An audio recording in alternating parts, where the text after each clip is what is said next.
ውዶቼ አረብ ሀገር ሁናችሁ ኒካ ማሰር ላሰባችሁ ነው ይሄ ምክሬ ማለት ነው። አረብ ሀገር ሁናችሁ ኒካ አስራችሁ ከኒካ በኋላ በህይወታችሁ ያ ሰውዬ ችላ በሚላችሁ ሰዓት በሚተዋችሁ ሰዓት ሌላ ወንድ በህይወታችሁ አስገብታችሁ ከሁለት የወጣሽ ጎመን ለሆናችሁ ነው መልእክቴ።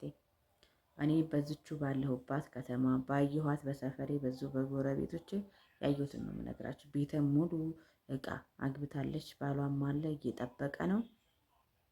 ቤተሰቦቿም ቤቱን አላጎደሉባትም፣ እያሟልተው እህቷ ስትጠብቅ ኖራ ከዛ በኋላ ባልዮ ደግሞ ሚስት የቀረች ቤቴ ገብቼ እጠብቃታለሁ ብሎ በፊት አይገባም ነበረ፣ መጥቶ እየጠበቀ ነው። ስለዚህ እንደዚህ አይነት በጣም ብዙ እህቶች ያገባችሁትን ትታችሁ ሌላ ወንድ ጋር ነው ያላችሁት። ስለዚህ ሸር ውጭ ሀገር ሁናችሁ ሀገር ቤት ኒካ የምታስሩ እንዴት ናችሁ?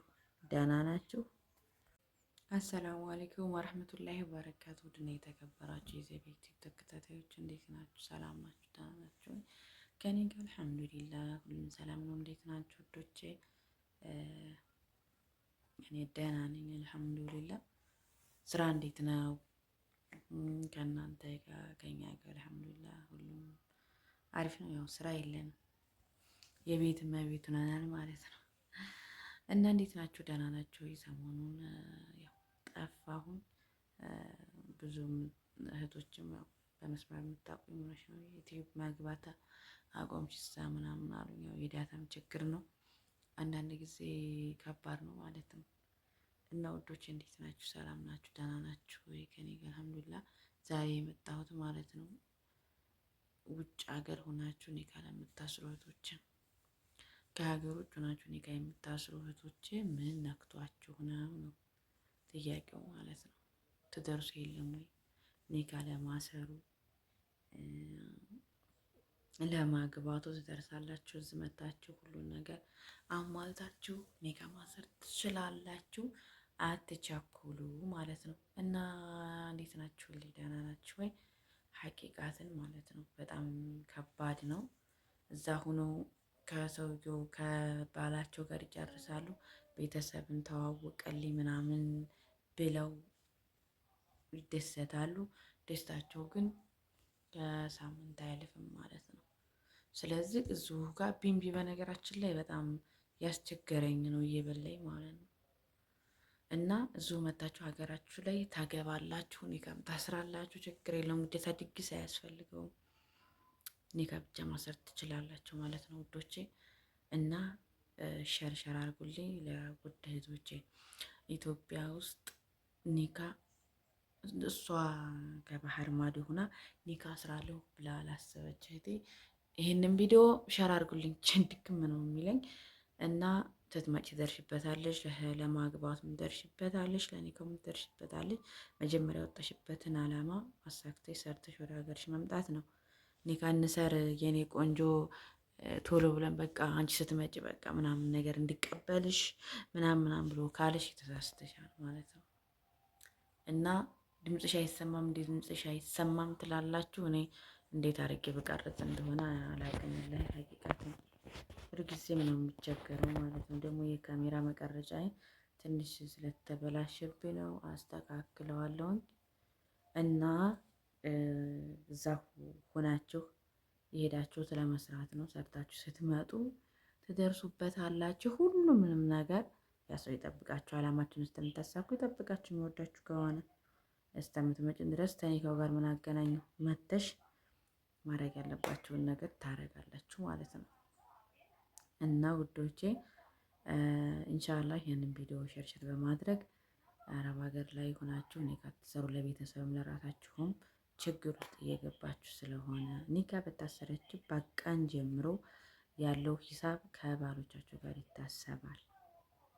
ከባላችሁ ጋር የግዴታ ከዛ በኋላ የፈራው ገንዘብ ነው ብሎ የተለያየ ነገር ሊከፈላችሁ ይችላል ማለት ነው። ለምን ባለትዳር ናችሁ፣ ኒካ አላችሁ። ይሄ ነገር ደግሞ ሂሳብ ውስጥ ይገባል ማለት ነው። እናንተ ደግሞ መታችሁ ወይኔ መልኩ አያምርም፣ ወይኔ ሂስ አይሆነኝም፣ ወይኔ ጫት ቃሚ ነው፣ ወይኔ ሂስ ስራ አይሰራም፣ ወይኔ ሂስ ቦዘኔ ነው፣ ወይ በህይወታችሁ ሌላ ሰው ስለሚገባ ያንን ሰው ልታስገቡ ትችላላችሁ። ያ ትዳር በመካከል አለ። እኔ ያየሁትን ነው። ቤታቸው ሰርተው በቃ ምን ልበላችሁ ሙሉ ሙሉ ሆኖ ቤታቸው ሙሉ ሆኖ አሁን ላይ እሱን ኒካ ያሰረችውን ልጅ ላለማግኘት ኒካ ያሰረችውን ልጅ ላለ እንትን ስላገባት አልፈታትም ስላለ ሚስቴ ናት እፈልጋታለሁ ስላለ ገና ይካፈለኛልን ብላ ስለምታስብ ይሁን ምን ይሆን አላቅም አልመጣም ብላ ከ14 ዓመት በላይ ተቀመጠች። ያው የምታውቋት ብዙዎቻችሁ ታውቋታላችሁ። እና ከ14 ዓመት በላይ ተቀምጣ አሁንም አልመጣም አለች። ልጁ ደግሞ እቤት ገብቶ ሚስቱ ቤት ገብቶ ነው ያለው ማለት ነው። የተወሰነ እንጨት ምናምን አዋጥቷል። ያው እዛው ቤት ውስጥ ነው ያለው። ልጁ ይጠብቃታል። እሷ ግን ሌላ ሰው ነው ያፈቀረችው። ስለዚህ በመካከል ጊዜያዊ ስሜታችሁን አይታችሁ ሌላ ሰው ልታፈቅሩ ስለምትችሉ አይታችሁት እዙ መታችሁ የሚጠቅማችሁን የማይጠቅማችሁን አይታችሁ ብታገቡ ጥሩ ነው። እዛ ሆናችሁ ኒካ አትሰሩ እና ይኸው እህቴ ኒካ ስራ እዛ ዝግራ ግብት ብሏታል። መምጣትም አልቻለችም። ለምን? ፍቅሯ ከሌላ ሰው ጋር ነው። እዚህ ጋር ትዳር አለ።